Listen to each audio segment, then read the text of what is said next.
Hi everyone, I'm Soosan Jacob and today I'm going to share with you my top 10 tips and tricks for getting a good PDEK bubble. So the first tip is to measure the desired graft diameter that you want by measuring the size of the patient's cornea, because you do not want to be stuck with a graft that's too big or too small within the anterior chamber. Tip 2 is being able to distinguish between emphysema, as seen here, which is very similar to the opaque bubble layer seen while creating a flaccid flap with the intralace, as opposed to the small discrete bubbles that you're seeing now, which signify that a type 1 bubble is going to start being created. Once you see these small, discrete, well-defined bubbles, you know that you need to slow down and become more careful. Tip 3 is that once you see these small discrete bubbles, you may enter the bubble and then enlarge it very carefully and very slowly, because now it's going to start creating a type 1 big bubble. Another important tip is to go superficial. Once the bubbles are formed, use the opaque bubble layer as a guide to assess the depth of your needle penetration and try to move the needle more superficially without causing an endothelial perforation. The same can also be done when you're enlarging or trying to create a bubble using viscoelastic, and use a viscoelastic dissected edematous stroma as a guide to move the tip more and more superficial in order to be able to come close to the endothelium and get a big bubble. Air injected with a 5cc syringe through a 30 gauge needle can sometimes come out suddenly in an uncontrolled manner and cause the big bubble to burst. Air injection should therefore be always done extremely slowly. Also, in order to avoid this, once the small discrete air bubbles are obtained, you can shift over to enlarging the bubble with either Optisol or MK medium, that is the corneal storage medium, and then expand the bubble further in a controlled manner.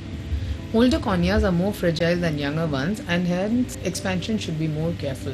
Once an air bubble has been got, as seen in this case, further expansion is done by disconnecting the syringe and attaching a viscoelastic HPMC 2% syringe onto the needle, and then further expanding it slowly using the viscoelastic. As viscoelastic is even more viscous than the corneal storage medium, the chances of the bubble bursting are much lesser. It is wise to intermittently estimate the bubble size that is attained, because once the desired size is attained, we do not need to try and expand it further. Now, endothelial site perforation by the needle tip can sometimes occur, as seen in this case, and this also needs to be managed. I have done it in this case by introducing the needle at a different site and creating the initial opaque bubble layer. We can see that as the opaque bubble layer reaches the point of perforation, air is seen to escape from the perforation, and therefore pressure refuses to build up behind the Pre-Descemet layer and the type 1 big bubble cannot be formed. I have therefore shifted over to viscoelastic dissection, and you can see me moving the needle more and more superficially using the viscoelastic dissected stroma as a guide. Once I start to see the clear appearance of the type 1 big bubble, I revert back to air. Now I have also, as you can see, occluded the perforation or sealed it mechanically with a blunt non-tooth forceps, and this forceps should be placed carefully in such a way that it does not damage the endothelial cells in the intended site of graft dissection. Once the desired bubble size is expanded, it can be cut.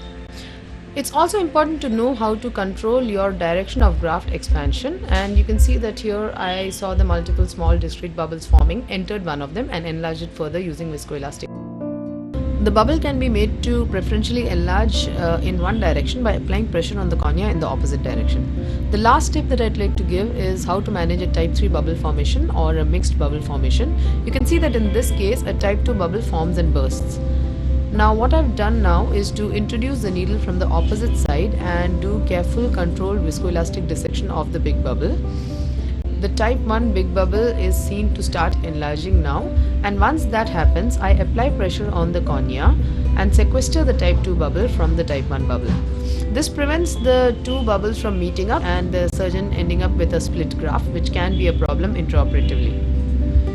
The mechanical pressure can be applied by a non-toothed McPherson forceps. However, it should always be applied beyond the desired graft size and in a way that it does not damage the endothelial cells. Once the desired graft size is attained, further injection can be stopped. The bubble is also made to preferentially expand in the direction opposite to the type 2 bubble formation, so that you get a good sized graft.